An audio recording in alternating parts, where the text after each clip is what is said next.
করে। এই জন্য আল্লাহ পাক বলে ওয়াবুদ রাব্বাকা হাত্তা ইয়াতিয়াকাল ইয়াকিন, আল্লাহর ইবাদত করো মৃত্যু পর্যন্ত।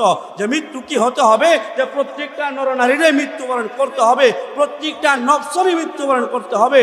যে মৃত্যুটা কখন আসবে, মৃত্যু যখন মালাকুল মউত আল্লাহ পাকের পক্ষ থেকে যখন নির্ধারিত তখনই হবে, 1 সেকেন্ড আগেও হবে না, 1 সেকেন্ড পিছেও হবে না, তখনই যেন মৃত্যুবরণটা করতে হবে।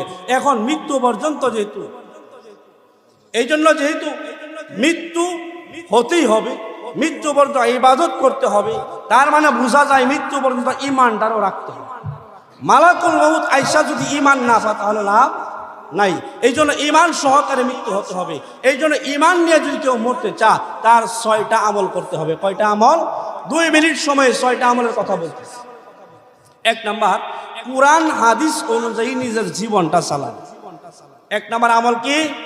কুরআন ও হাদিস অনুযায়ী। 1 নাম্বার, কুরআন হাদিস অনুযায়ী তার জীবনটা চালানো। 2 নাম্বার, আমলটা যত ছোট হোক না কেন নিয়মিত আমল করা। 3 নাম্বার, আল্লাহ ওয়ালাদের সোহবত লওয়া। 4 নাম্বার, বেশি বেশি জিকির করা, জিকির করলে আল্লাহ ঈমানকে নবায়ন করে দেয়।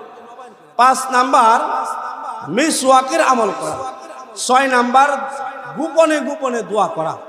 6টা আমল। 1 নাম্বার, কুরআন হাদিস অনুযায়ী নিজের জীবন চালানো। 2 নাম্বার, আমল যত ছোট হোক না কেন নিয়মিত আমল করা। 3 নাম্বার, আল্লাহ ওয়ালাদের সোহবত নেওয়া। 4 নাম্বার, বেশি বেশি জিকির করা। 5 নাম্বার, মিসওয়াকের আমল করা। 6 নাম্বার, গোপনে গোপনে দোয়া করা। এখন কথা হলো, এই 6টা আমল করতে পারলেই ঈমান নিয়ে মরতে পারবো। আর ঈমানটা নিয়ে যদি মরতে পারি, আমলে সালেহা করতে পারি, তাহলে আল্লাহ আমাদেরকে জান্নাতটা বিনিময় দিবেন। এই জন্য জান্নাত তো চাই ইনশাআল্লাহ সবাই, ঈমান নিয়ে মরতে তো চাই। ইমানি হালত, ইমানি মরণ যদি হয়, এই 6টা আমল যারা আমরা চাবো, এই 6টা আমল ইনশাআল্লাহ করব। আল্লাহ পাক আমাদেরকে প্রত্যেকেই যেন আমলগুলা করতে পারি এবং ইমানি হালতে থাকতে পারি, ঈমান নিয়ে মরতে পারি। আল্লাহ পাকের রেজায়ে মাওলা যেন আমাদের হাসিল হয়, আল্লাহ পাকের সন্তোষ যেন হাসিল করতে পারি।